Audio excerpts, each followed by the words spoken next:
Well, there are those who believe that life is about opportunities and life is about new beginnings.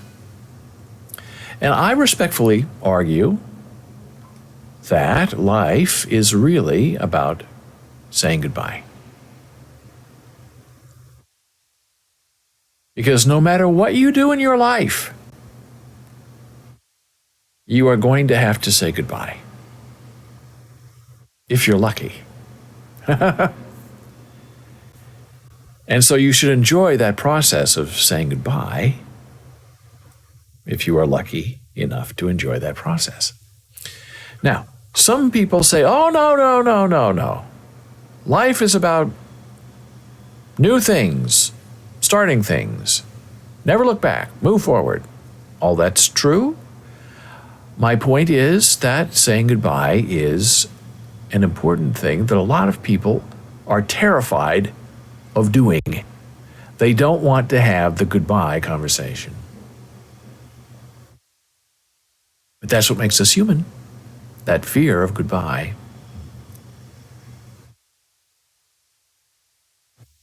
So last week we discussed very briefly the idea of Howard Stein, my mentor at Columbia University in the city of New York, and how at the end of his life at 91, he was calling everyone in his contact book, which we had back then, if you're old like me, and he was calling to say goodbye. He called it closing a circle. He didn't want any thing hanging out there that couldn't be defined or closed. And I actually, interestingly enough, had a conversation with his wife, the beautiful Mary Ann Stein, when I found out that Howard had died. And she told me on the phone. I called to speak to Howard, and I didn't know, and she said, I'm sorry to tell you, but Howard is dead. And then we had an interesting conversation for about a minute or two. She had written one article for me for Go Inside magazine. I loved it. I appreciated it. I wanted more from her. And then as we're saying goodbye, we have this conversation where she says, oh, you were mad at me. And I said, well, I was never mad at you. Why would I be mad at you? You're the one who put up with Howard for 50 years. You're the one who put up with me for 10 years. And she said in a very quiet voice, you accused me of yelling at you. I'm sorry, I'm laughing a little bit because the whole thing was so absurd and terrible, and it had been bothering her for 10 years. And I said, I remember our conversation from 10 years ago. You had sent me an email, and this was at the dawn of email. Nobody knew email. And she was much older than I was. Hey, it's Jana Marie saying, I remember this. We were surprised Howard passed away. Yes, it was a terrible thing. We knew he was very sick. And as he said about himself, I have a ticking time bomb in my heart. And the night before his surgery that he was going to have, his doctor called him and said, Howard, I can't operate on you tomorrow. It will kill you. You'll die on the table. I've consulted my cardiology friends from all over the world, and all of them said you could do it, but the risk of him dying is not good. And Howard was devastated. He called me that night. He said, I thought I could buy another 2 months. Howard said he told his family, he told his kids, his wife, they were all relieved. And Howard said, why are you relieved? If you didn't want me to have the surgery, why wouldn't you tell me? And they said, well, Dad, Howard, you've always told us you take your life in your own hands. And you were determined to have this surgery, and you know who you are, and we know who we are. And if we had gone to you and said, Dad, don't have the surgery, you would have said, I'm having the surgery. Absolutely true. Nobody really tells Howard something that he doesn't already know. You can disagree with Howard, you can have a conversation with Howard, you can argue with Howard. But in the end, in my experience, Howard is always 100% right. He's really not ever wrong about anything. just because he's Howard. He knows everything. He's very wise. But in that case, he was very perplexed and surprised that they would not tell him, don't have the surgery. So he didn't, and it was a couple of months later, and he was gone. So I'm having this conversation with Howard's wife, Mary Ann, and she said, you said I was yelling at you. And way back then, at the dawn of email, and it was amazing that she was on email because Howard wasn't. Howard was a typewriter person and a phone person. Mary Ann was an email person.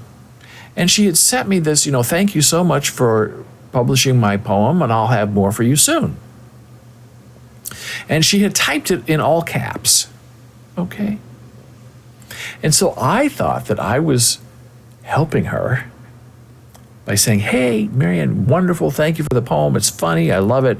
I want more from you. By the way, on the internet, when you type in all caps,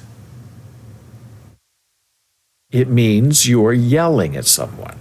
Now, I know you're not yelling at me. It's just easier to type an email fast with the caps on. So, just letting you know.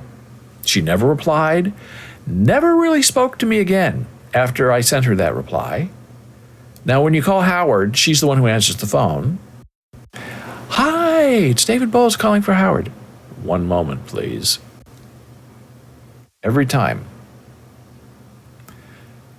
So after all these conversations, I spoke to Howard 2-3 times a week.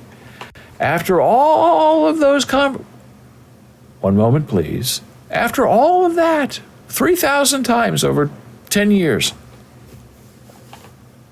I found out where the coldness was coming from. She had been wounded, she had been hurt, that I had accused her falsely, I know how that feels, of yelling at me. And it had nothing to do with any of that. But it had wounded her and it had hurt her for 10 years.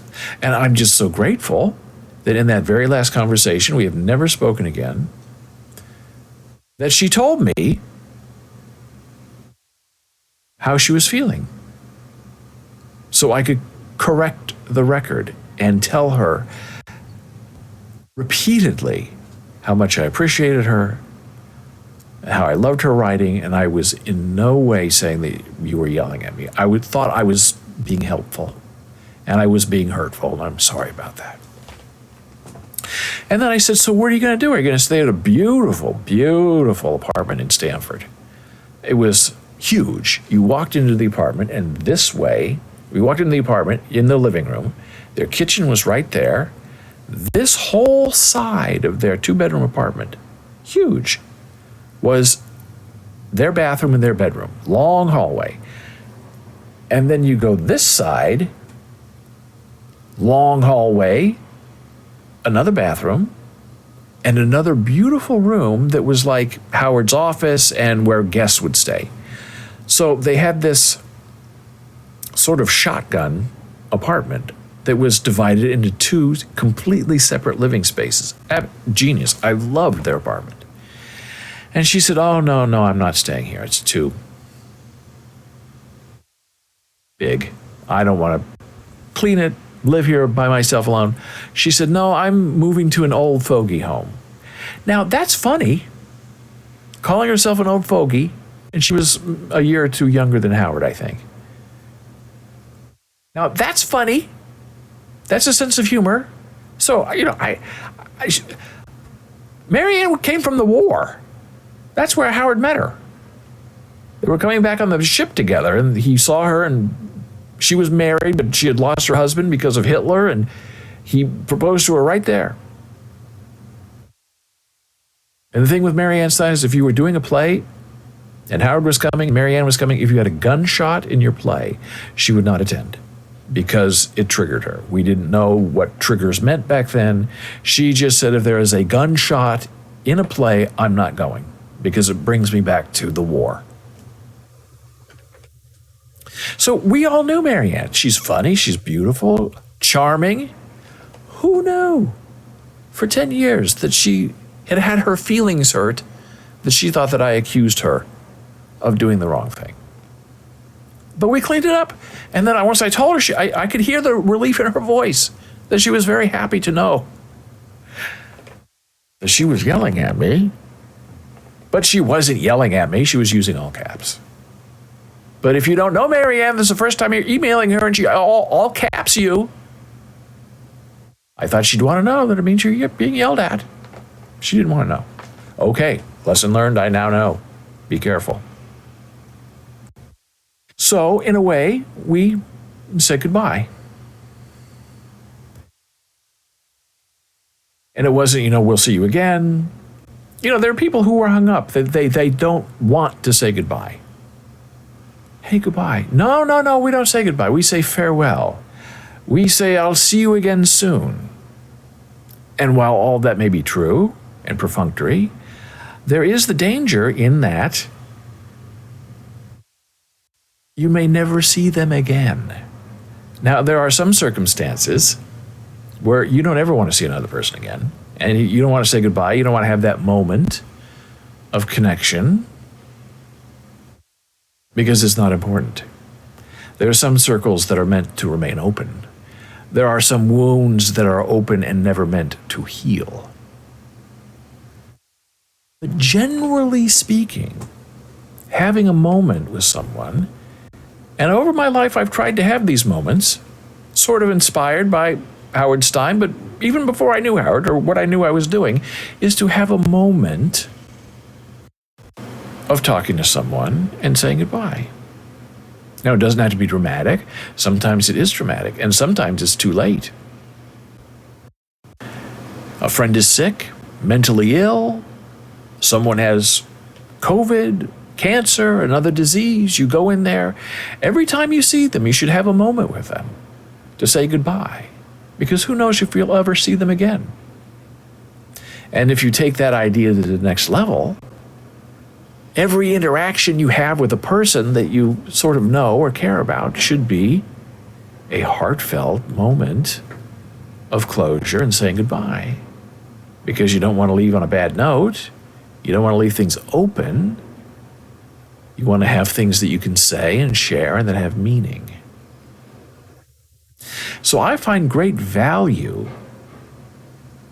in saying a proper goodbye and telling a person how important they are to you and what they mean to you. And maybe they reciprocate and maybe they don't. But that doesn't matter because you're the one who is initiating and completing the goodbye. And it's, I don't want to say easiest, but it's most easily understood where, someone is sick, an elderly parent, and you don't see them very often, so you go back once in a while and you see them, and then you don't know if you're ever going to see them again, so you have your moment. And you say goodbye. And some people just say, oh, it's never a goodbye, it's just another kind of hello. And that may be true. But if you're, let's say, saying goodbye to a pet who is sick, you know that moment is coming, probably for them and not you. And so you sort of have to prepare yourself emotionally and intellectually to say goodbye because it's coming. Friendships, marriages, you never know. That's why it's very important that my beautiful wife of 34 years, every time, she leaves for the day, and not like when she's leaving and coming back, but when she leaves to go out into that terrible, despicable world that defines us, we just have our little moment together. And it's not really a goodbye moment, but it's a moment like, this is, if I never see you again, this will be our moment. This will be what we hope to remember. And you don't want it to be anything negative or bad or an argument. That's not a way to end something that means something to you. Now, there are some people who are disconnected and who don't want to say goodbye or say hello. They don't care about anything. They just want to live their life and move on.